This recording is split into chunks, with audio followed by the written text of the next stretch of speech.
Good morning. Welcome to Rising. We have an update on the situation in Ukraine. The New York Times has actually confirmed that the atrocities previously reported to have been committed by Russian forces in Ukraine, they are authentic. By cross-referencing older satellite footage with new closer-up video, the New York Times was able to confirm that. According to the Times, this confirms that the slaying of these civilians in the streets occurred during the Russian occupation of the region in March, not afterward. That the bodies laid undiscovered for over 3 weeks, which is just horrifying. President Zelensky is set to address Russia's possible war crimes before the United Nations Security Council later today and again ask for further Western intervention. Now, this comes after the Pentagon allocated an additional $300 million in military assistance to Ukraine late last week. This time in the form of laser-guided rocket systems, drones, ammunition, night vision devices, tactical security communication systems, medical supplies, and armored vehicles. Joining me now to discuss is Deputy Opinion Editor at Newsweek, Batya Ungar-Sargon. Batya, thank you so much for joining us this morning. Thank you so much for having me. So the Times said they looked at satellite footage and confirmed that actually those people were killed during the period of the Russian occupation before Russians left. And I saw that the Pentagon said they had not independently done their own confirmation, but they had no reason to, distrust what the Times had done. And I know some people watching us now will say, oh, but, you guys are very critical of the mainstream media, of the New York Times. And that's true. They get things wrong all the time. But so how do you respond to that kind of thinking? Because I try to tell people, look, you shouldn't automatically distrust something you read in mainstream media. You should try to verify it on your own if you can, because they do get things wrong. So it's wrong to have an attitude of blind faith, but that doesn't mean like literally every word you're going to encounter is a lie. And some people, I think, have that impression. I think that's exactly right, Robby. There have been stories that have come out during this war that have later, sometimes very soon after, proven to be not the case. There was the ghost of Kiev that you had, all of these journalists reporting on. There was Zelensky telling us that a nuclear reactor had been hit. That turned out not to be the case. In this case, the New York Times looked at satellite imagery that you yourself can look at and see that many of those bodies have been on the ground for 3 weeks, which, in addition to the horror of how they were killed, many of them executed with their arms tied behind their backs, the idea of the desecration of the dead lying out there for all that time. I mean, it's truly horrific. And so I think that, when you have a video of a satellite image that you yourself can watch, nobody's asking you, who you're going to believe, me or your lying eyes. Look at the footage yourself, and you can see that many of those bodies, not all of them, but many of them have been out there for 3 weeks. And it really is horrific. It is very clearly evidence of a war crime. There's a man lying there amidst his potatoes, his shopping on the ground around his body. It was clearly, presenting no threat to anybody. And, just it adds to the list of atrocities that have happened during this invasion. There was a story on CNN that I heard earlier this morning about a woman whose husband was just known as the most pro-Ukraine guy in their town.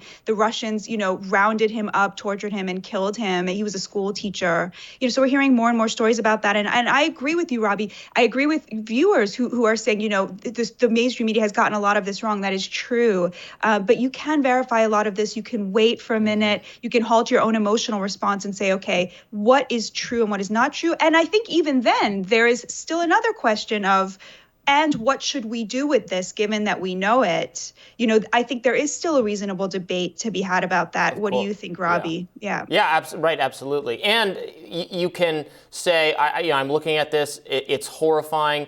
It looks to me like pretty credible evidence of horrific conduct on the part of Russia. Now, these are claims still that need to be, adjudicated through the proper channels, whether that's, international human rights courts, that kind of thing. We shouldn't jump to, we being the U.S. Army doesn't mean, we see the body, so we have to roll in there. Like, we can still think it through. We can still be cautious and evaluate, from the standpoint of our government, because the last thing we want to do is we don't want to start a war at all. We don't want to be involved in a war. We don't want to start World War III.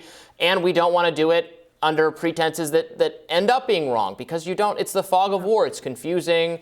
it is almost without a doubt that there have been atrocities committed on the other side as well, because war is an atrocity and terrible things happen. So it's still on us to be very rational and sober-minded and try and do everything we can to not escalate further, which is why, while I'm sympathetic to Zelensky and I understand what he's saying and he's advocating for his country, and that I think is perfectly logical and honorable, it's still on us to resist escalating this further, and in fact, to do everything we can to empower Zelensky to reach some kind of accords with Putin to end this, because it's horrifying. They're destroying the entire country.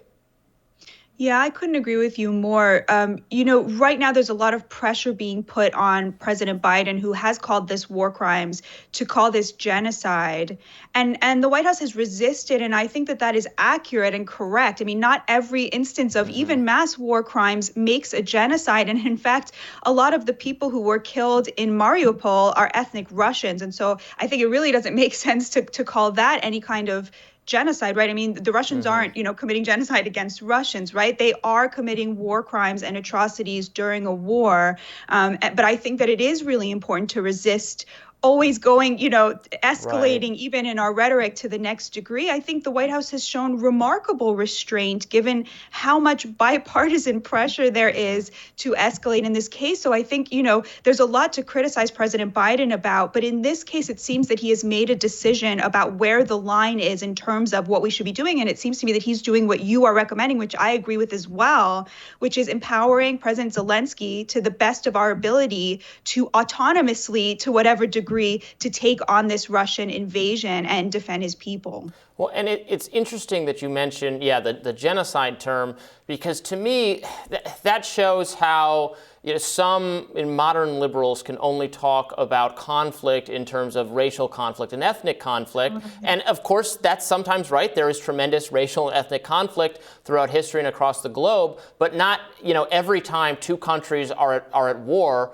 it is not always about race. It can be about totally different things. And like this, right, this is a case where, race is not totally uninvolved, but it's not nearly as simple as, they're just trying to exterminate all these people because they look differently. Like, it's so much more complicated than that.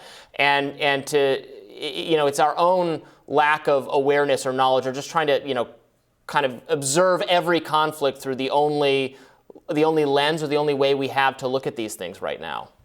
I think that is such a smart point, Robby, because you're 100% correct. We only see things as Americans. We tend to see things through this racial lens and through this lens of, powerful versus powerless, when what we're seeing here is a less powerful army, a much more powerful army that invaded, right? That did use its power in this horrific way, is continuing to use its it has more power than the Ukrainian army, to use that power to commit atrocities. But you're totally right. The Ukrainians are far from an ethnic minority within Russia that has no defenses. They are mounting an astonishingly powerful defense, something that, we can really admire the heroism of the Ukrainian people as they stand up to this incursion, as they stand up to these war crimes and to the power of the Russian army without, erasing that, right? And I think that, we've talked about this before, that, in so many ways, the rhetoric, the media, the politicians are undermining something really important that we should actually be bolstering, which is Ukraine's autonomy, Ukraine's own sovereignty, which is the reason that we are, that we're talking about this in the first place, because their sovereignty was undermined by Russia. We should be building up that sovereignty. And I think still, even at this late stage, even knowing what we know about these war crimes, helping them to end this conflict as soon as possible. Right. It's like saying the 100 Years' War is an ethnic conflict. Britain and France fighting? No, it's nationality. It's not, everything is not about race, but it is still horrifying and can be horrifying on its own terms and be criticized as such, without trying to make everything describe everything as racial conflict or genocide. So I think that's important to make those distinctions. No, so, absolutely. Batya, it's a great point. Thank you. Yeah. Yeah, thank you so much. We'll have more Rising right after this.